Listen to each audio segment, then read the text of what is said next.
Good morning. I'd like to talk this morning about memes. A meme is an idea or belief that spreads from person to person in a culture. The phrase was coined by Richard Dawkins in the 1990s. The word is a contraction of the ancient Greek mimema, which means something imitated. Dawkins' idea is itself now spreading rapidly in our culture. Dawkins talked about memes as a way to understand how culture evolves and changes over time. However, the idea is also eminently useful to understand something important about consciousness.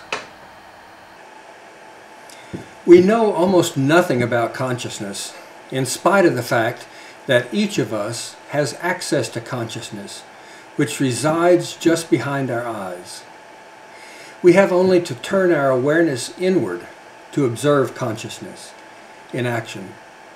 The reason that we know so little about it is because Western culture put consciousness on the shelf 400 years ago and has not returned to it since, until now.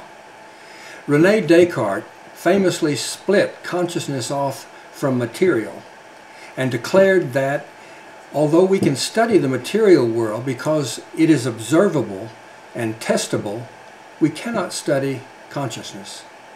It is invisible, cannot be tested or replicated, and therefore is not a fit subject for scientific study. Science took him at his word and turned its endeavors exclusively toward the material realm. The empirical scientific method formed itself around testing theories with repeated experiments and accepting as reality only those ideas whose validity could repeat themselves. Only the material realm can meet these criteria. Invisible, mysterious consciousness was given up as a subject of study. This leaves us today with almost 400 years of total ignorance on the subject. While the Western scientific world was unearthing a vast quantity of knowledge about how the material realm operates, taking that knowledge even to the quantum level where material disappears and turns into energy and light, the subject of consciousness remained entirely uninvestigated. Scientists today cannot even tell us what consciousness is. Within their materialistic, reductionist framework, they have no workable definition. It is an anomaly. What scientists are doing now, predictably, is mapping the brain to determine which section of the brain fires when a particular human function is underway.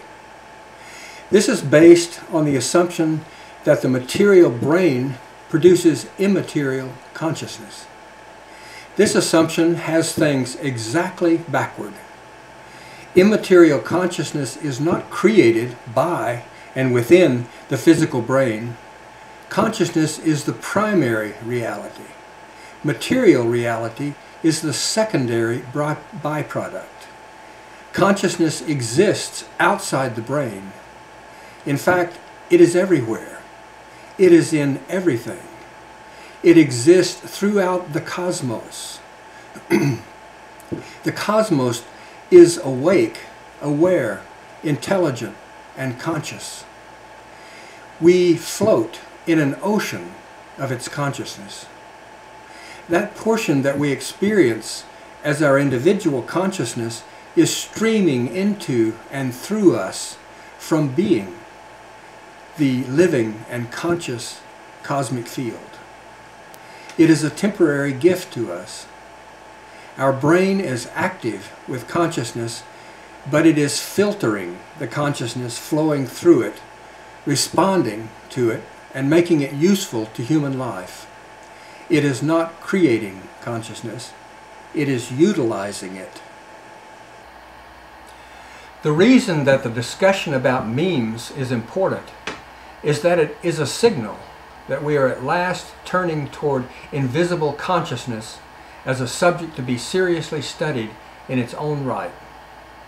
The inquiry into memes is opening issues about how consciousness works, what its processes are, what its nature is, how it acts. Even though it is invisible, we can still make observations about its processes and effects and results, and seek solid information about its nature as a phenomenon in its own right, rather than as a byproduct of the material brain. The body of information amassed around human psychology in the last 100 years, since Freud and Jung, has laid a foundation for investigating open consciousness. Some elements of that body of knowledge, such as Jung's idea of archetypes and Freud's idea of complexes, deal directly with the processes of invisible consciousness and have opened the way to further investigation. What Dawkins threw up created a new discipline, memetics. A meme can be considered to be a basic unit of consciousness. It is a useful category, a useful handle for investigating the nature and processes of consciousness. In this way, it fills a role that is similar to the role that the concept of quanta plays in the realm of micro-reality. A meme moves through the field of consciousness, spreading itself to new people, who then spread it to other new people. There is a ripple effect. The meme or new idea expands. If it expands enough, it may become part of the cultural complex, accepted without question as reality, and passed on to our children as part of their education.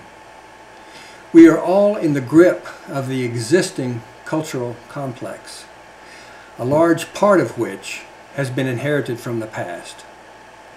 In fact, the cultural complex could be defined as a framework of memes that have woven themselves together over time and are unquestioned in the common consciousness of the culture. However, memes do not just spread themselves. They also compete with each other. The present sorry state of our political system is roiled by competing memes, ideas held so rigidly and inflexibly that their conflict creates political turmoil. Over time, memes may lose their hold in the consciousness of a society and disappear. They may mutate into something related but entirely different. They may be destroyed by experience because they were not in accord with reality. The culture will evolve as a result of the interplay of changing memes. Through changing ideas and changing consciousness, memes will eventually change institutions, values, and behaviors. Our worldview is a mental structure of memes built slowly and incrementally over time. The memes coalesce into a lens through which we perceive and interpret the world. This entire discussion is made possible only by the concept of memes. They give us a way to talk about the processes and functioning of consciousness. They throw open a door to directly studying the mystery of consciousness, upon which our lives and our experiences depend. If we are ready to move on from our exclusive preoccupation with the material realm, the nature and operations of consciousness are waiting for our further inspection. The appearance of the idea of memes may be a very good sign indeed.